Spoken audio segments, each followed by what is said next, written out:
La poule C de la Coupe d'Afrique des Nations 2025 ne fait pas partie de celles qui déclenchent immédiatement l'enthousiasme du grand public. Pas de pays hôte, pas de champion en titre, pas de duel médiatique immédiat entre deux géants historiques. Et pourtant, cette poule est l'une des plus intéressantes à analyser sur le plan tactique. Pourquoi? Parce qu'elle met face à face quatre visions très différentes du football africain, quatre manières d'aborder la compétition, quatre rapports distincts à la pression, au jeu et aux résultats. D'un côté, une grande nation offensive habituée aux projecteurs, portée par un réservoir de talent presque inépuisable, Nigeria, en face une sélection réputée pour sa rigueur, sa discipline et son pragmatisme presque clinique, Tunisie. Puis en arrière-plan, deux équipes d'Afrique de l'Est, moins médiatisées mais profondément ancrées dans une culture de l'effort et de l'organisation.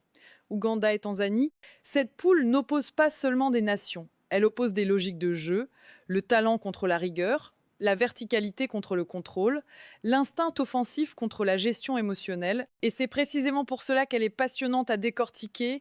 Comme toujours sur Canalys, nous annonçons les règles dès le départ. Notre pronostic sera donné à la fin de cette analyse. Un pronostic construit, argumenté et fondé sur l'ADN réel de Lacan, pas sur les réputations héritées. La question centrale de ce script est donc la suivante. Cette poule se jouera-t-elle sur le talent pur ou sur la rigueur tactique et la maîtrise émotionnelle? Pour y répondre, commençons par le favori naturel du groupe.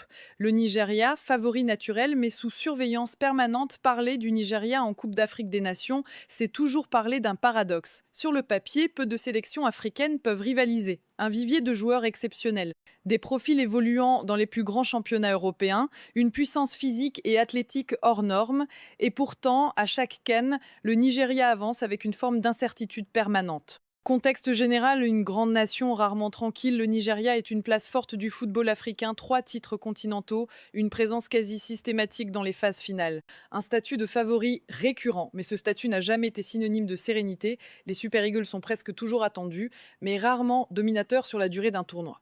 Pourquoi? Parce que le Nigeria est souvent construit pour faire la différence, mais moins pour contrôler le tempo, et à la CAN, cette nuance est essentielle. Le paradoxe nigérian, trop de talent, pas toujours assez de maîtrise. Le paradoxe nigérian est bien connu des observateurs africains. Le Nigeria peut battre n'importe qui, mais il peut aussi se compliquer la vie face à n'importe qui. Cette équipe est capable d'écraser un adversaire en 20 minutes, puis de se désorganiser pendant 30 minutes. C'est pas un problème de qualité individuelle. C'est un problème de gestion collective des matchs. À la CAN, cette fragilité relative est souvent exposée. Force principale, une machine offensive redoutable. Quand le Nigeria est dans un bon jour, il est presque impossible à contenir. La première grande force des Super Eagles est leur puissance offensive. Ils peuvent marquer sur transition, sur attaque placée, sur coup de pied arrêté, sur une simple projection individuelle. La verticalité est au cœur de leur jeu. Peu de touches, peu de circulation latérale inutile. Beaucoup de courses vers l'avant. Cette capacité à attaquer vite, fort et directement est une arme majeure dans une phase de groupe. Une profondeur de talent unique dans la poule autre atout majeur, la profondeur d'effectifs. Le Nigeria peut aligner plusieurs profils de qualité au même poste. Il peut faire tourner sans perdre trop de niveau. Il peut absorber les suspensions et la fatigue. Dans un groupe où les autres équipes disposent de bancs plus limités, cet avantage structurel est réel. Capacité à marquer à tout moment, le Nigeria n'a pas besoin de dominer un match pour marquer. Il lui suffit parfois d'un espace, d'un duel gagné, d'un ballon récupéré haut. C'est une équipe qui ne désespère jamais offensivement. Même en difficulté, elle reste dangereuse.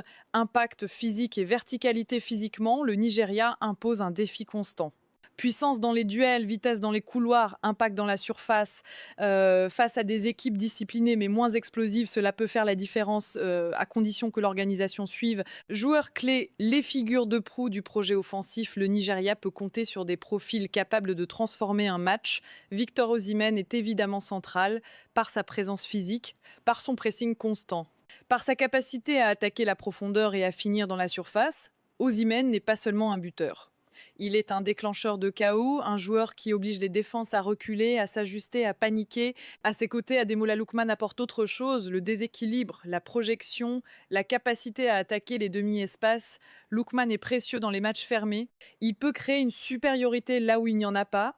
Au-delà de ces deux noms, c'est l'ensemble des ailes et du milieu offensif qui constitue le cœur du projet nigérian. Les couloirs sont essentiels, les transitions passent par là.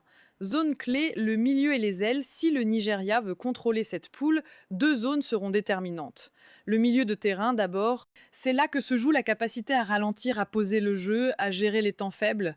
Les ailes, ensuite, c'est là que le Nigeria crée le danger, mais c'est aussi là qu'il peut se découvrir. Tout l'enjeu sera l'équilibre. Faiblesse structurelle, le revers de la médaille malgré ses forces, le Nigeria présente plusieurs fragilités récurrentes. Une défense parfois instable, la ligne défensive nigériane peut être prise en défaut, notamment lorsque l'équipe se projette trop vite vers l'avant, espace dans le dos, alignement parfois approximatif, difficulté à gérer les centres en second rideau. Face à des équipes disciplinées comme la Tunisie, ces détails peuvent coûter cher. Gestion des temps faibles, le Nigeria n'aime pas subir longtemps, il n'aime pas défendre bas, il n'aime pas ralentir excessivement le jeu. Or, à la CAN, les temps faibles sont inévitables, ne pas savoir les gérer, c'est s'exposer inutilement. Difficulté à contrôler les matchs fermés quand le rythme baisse, quand l'adversaire refuse le jeu, quand les espaces se ferment, le Nigeria peut parfois manquer de patience. C'est un problème récurrent dans les phases de groupe africaines. Dépendance aux éclairs offensifs. Enfin, le Nigeria dépend encore beaucoup de ses individualités offensives. Quand Osimhen est bien contenu, quand Lookman est pris à deux, quand les ailes sont bloquées, le jeu peut devenir prévisible. Clé de la première place, ce que le Nigeria doit absolument maîtriser pour terminer premier de cette poule C, le Nigeria devra accepter plusieurs réalités. Il ne gagnera pas tous ses matchs en dominant, il devra parfois défendre. Il devra parfois fermer le jeu. La discipline tactique minimale sera non négociable. Accepter de gagner un 0, accepter de gérer un nul, accepter de ne pas briller. Et surtout, gérer émotionnellement les blocs bas sans précipitation. S'il y parvient, le Nigeria a les moyens de terminer en tête. S'il refuse cette adaptation, la poule peut devenir bien plus piégeuse. La Tunisie, l'équipe que personne n'aime affronter, s'il y a une équipe qui incarne l'antithèse du Nigeria dans cette poule, c'est bien la Tunisie. Contexte général, la continuité tunisienne à la CAN La Tunisie est l'une des sélections les plus constantes du continent. Participation après participation, elle est là. Peu spectaculaire, souvent critiquée, mais presque toujours difficile à battre. La Tunisie ne séduit pas toujours, mais elle survit. Et à la CAN, survivre est déjà une compétence. Une image parfois injuste mais révélatrice, la Tunisie souffre d'une réputation, celle d'une équipe fermée, prudente, parfois ennuyeuse, mais cette image masque une réalité essentielle. La Tunisie comprend profondément les règles non écrites de la CAN. Elle sait gérer le tempo, casser le rythme, frustrer l'adversaire, exploiter les erreurs. Importance du contexte géographique et culturel. À la CAN 2025, le contexte maghrébin joue un rôle. Proximité géographique, soutien du public régional, habitude des conditions climatiques. Ces éléments, souvent négligés, pèsent dans les matchs serrés. Force principale. Une organisation défensive de référence, la première force tunisienne et son organisation défensive. Bloc compact, ligne resserrée, couverture permanente. La Tunisie concède peu d'occasions franches et surtout, elle oblige l'adversaire à attaquer dans des zones peu dangereuses. Discipline collective et gestion du tempo, la Tunisie ne se précipite jamais. Elle accepte de défendre, elle accepte de jouer sans le ballon, elle accepte d'attendre. Dans une poule où le Nigeria voudra imposer son rythme, cette patience est une arme. Capacité à verrouiller un match quand la Tunisie mène, le match est souvent terminé, elle sait fermer les espaces, gérer les fautes, casser les transitions. Peu d'équipes africaines maîtrisent aussi bien cet art. Profil de joueur, le collectif avant tout, la Tunisie n'est pas construite autour d'une star unique. Elle repose sur une défense centrale disciplinée, un milieu travailleur, des attaquants de projection plus que de possession. Les attaquants tunisiens ne cherchent pas à monopoliser le ballon, ils cherchent à exploiter les espaces laissés. Faiblesse structurelle, les limites connues malgré ses qualités, la Tunisie présente aussi des limites claires. Manque de créativité offensive dans le jeu placé, la Tunisie peut manquer d'inspiration. Face à un bloc bas, elle souffre. Face à un adversaire qui refuse le jeu, elle peine à créer. Difficulté à renverser un match, quand la Tunisie encaisse le premier but, le scénario devient plus compliqué. Elle est moins à l'aise pour courir après le score. Dépendance au coup de pied arrêté, une part importante du danger tunisien vient des phases arrêtées. C'est une force, mais aussi une dépendance. Objectif réaliste, une qualification maîtrisée pour la Tunisie. L'objectif est clair et assumé, se qualifier. Pas nécessairement en tête, mais sans se mettre en danger. La deuxième place du groupe est un scénario parfaitement cohérent avec son ADN. La priorité sera simple, ne jamais perdre le contrôle émotionnel. L'Ouganda, l'outsider discipliné qui peut durer dans cette poule C, l'Ouganda occupe une position très particulière, ni favori, ni condamné d'avance, mais potentiellement décisif. L'Ouganda n'est pas une équipe qui attire les projecteurs, elle n'aligne pas de stars mondiales, elle ne promet pas du spectacle, mais à la CAN, ce type de profil est souvent celui qui dure le plus longtemps. Contexte général, une progression silencieuse mais réelle depuis plusieurs années. Ouganda progresse sans bruit, peu de titres, peu de une médiatique, mais une présence de plus en plus régulière dans les compétitions continentales. Cette progression repose sur un principe simple, l'Ouganda a cessé de vouloir rivaliser techniquement avec les grandes nations, elle a choisi un autre chemin, celui de l'organisation, de la discipline, de la survie. Dans une CAN moderne, ce choix est tout sauf naïf. Une équipe peu médiatisée mais parfaitement consciente de ses limites. L'un des grands mérites de l'Ouganda est sa lucidité. Cette sélection, c'est exactement ce qu'elle est et surtout ce qu'elle n'est pas. Elle n'est pas une équipe de possession. Elle n'est pas une équipe de pressing au permanent. Elle n'est pas une équipe de domination. Elle est une équipe de résistance. Et dans une phase de groupe, cette capacité à résister est parfois plus précieuse que la capacité à briller.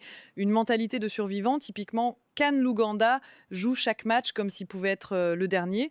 Pas de calcul superflu, pas de prise de risque inutile, pas de déséquilibre émotionnel. Cette mentalité de survivant est profondément ancrée dans le groupe.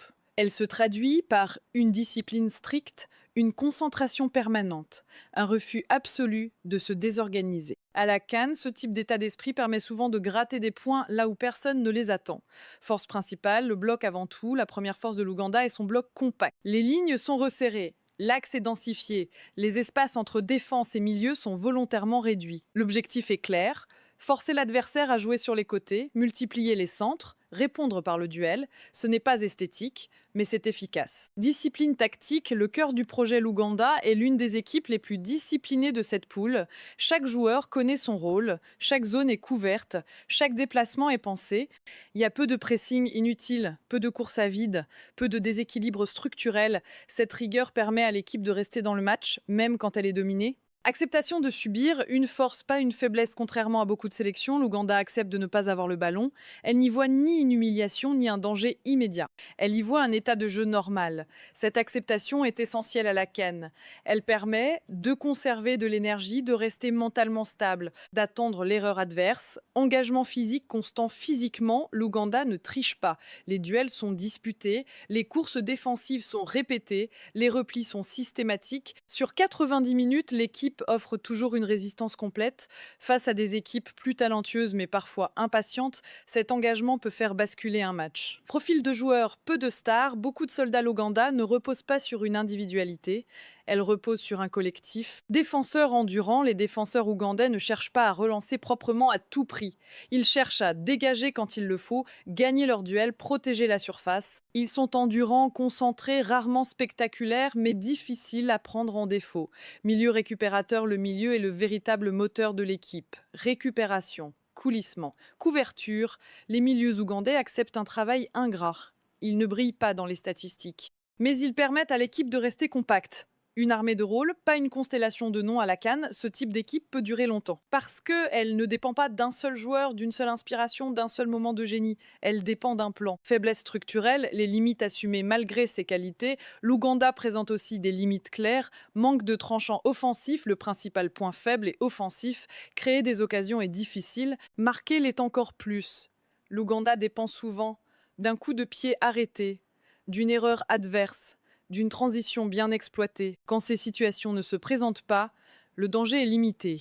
Difficulté à marquer même lorsque l'Ouganda se crée une opportunité, la finition n'est pas toujours au rendez-vous. Dans une phase de groupe serré, ce manque de réalisme peut coûter cher, peu d'options en sortie de banc, le banc est limité. En cas de blessure, de suspension ou de fatigue, les solutions sont rares. Cela oblige l'équipe à gérer très finement ses efforts. Clé de la 3e place, une stratégie claire.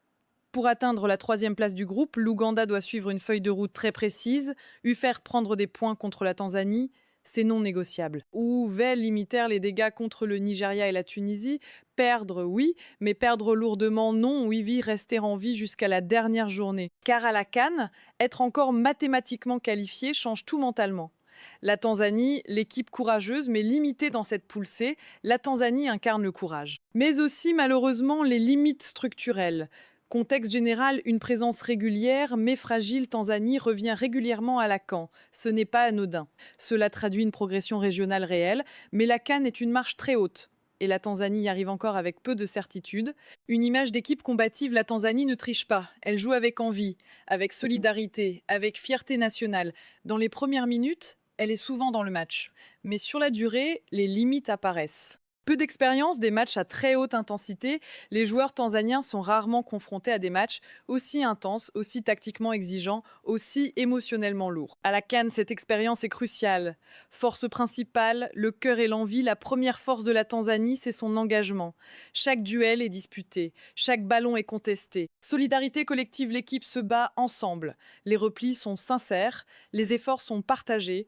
Dans certains matchs, cela peut suffire à rester au contact. Motivation, la Tanzanie n'aborde aucun match en résignation. Elle joue pour exister, pour représenter. Cette motivation peut créer des débuts de matchs intéressants. Faiblesse majeure, là où la CAN ne pardonne pas. Organisation défensive fragile sur le plan structurel, la défense est souvent mise en difficulté. Espace entre les lignes, marquage approximatif, difficulté sur centre et ballon aérien. Face à des équipes comme le Nigeria, cela peut être très coûteux. Difficulté à tenir 90 minutes physiquement et mentalement, la Tanzanie a du mal à même maintenir la même intensité sur toute la durée d'un match. Les fins de rencontre sont souvent compliquées, manque de profondeur d'effectifs, le banc offre peu de solutions, changer le rythme d'un match est difficile, renverser un scénario est rare. Peu de solutions offensives, offensivement, la Tanzanie crée peu, elle dépend souvent de coups isolés. Quand elle est menée, le plan devient flou. Enjeu principal, une CAN pour apprendre pour la Tanzanie. L'objectif principal est clair. Uvis, Evister, Isister.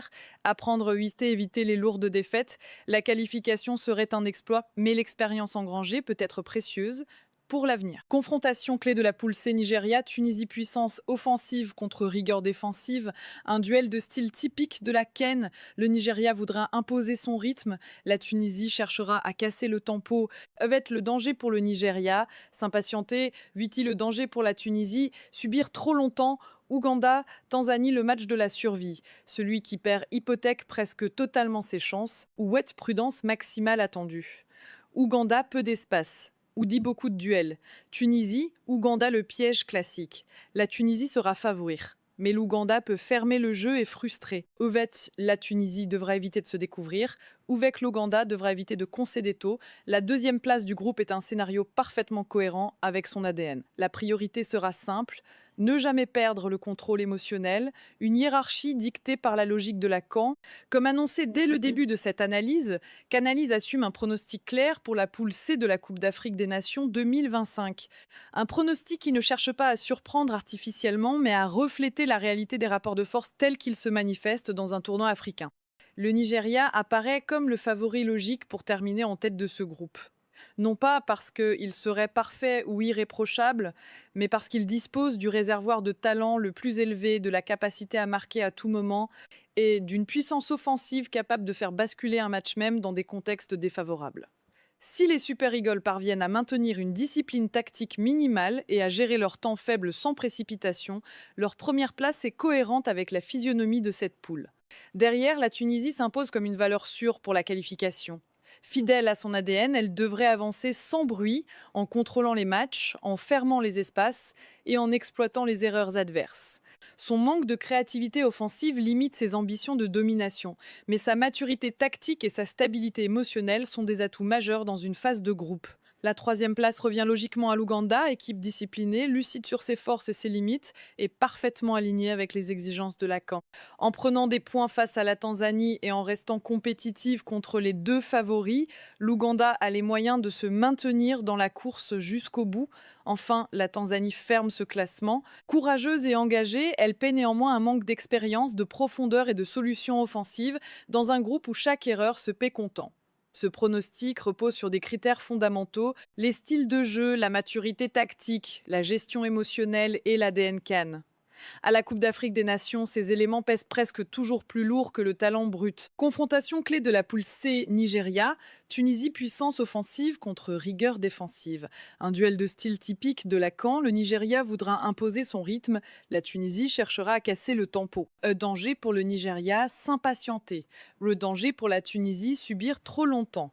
Ouganda, Tanzanie, le match de la survie, celui qui perd hypothèque presque totalement ses chances. Ouvet, prudence maximale, attendue. Ouvec, peu d'espace, Ukea, beaucoup de duels. Tunisie, Ouganda, le piège classique. La Tunisie sera favori, mais l'Ouganda peut fermer le jeu et frustrer. Ovec, la Tunisie devra éviter de se découvrir.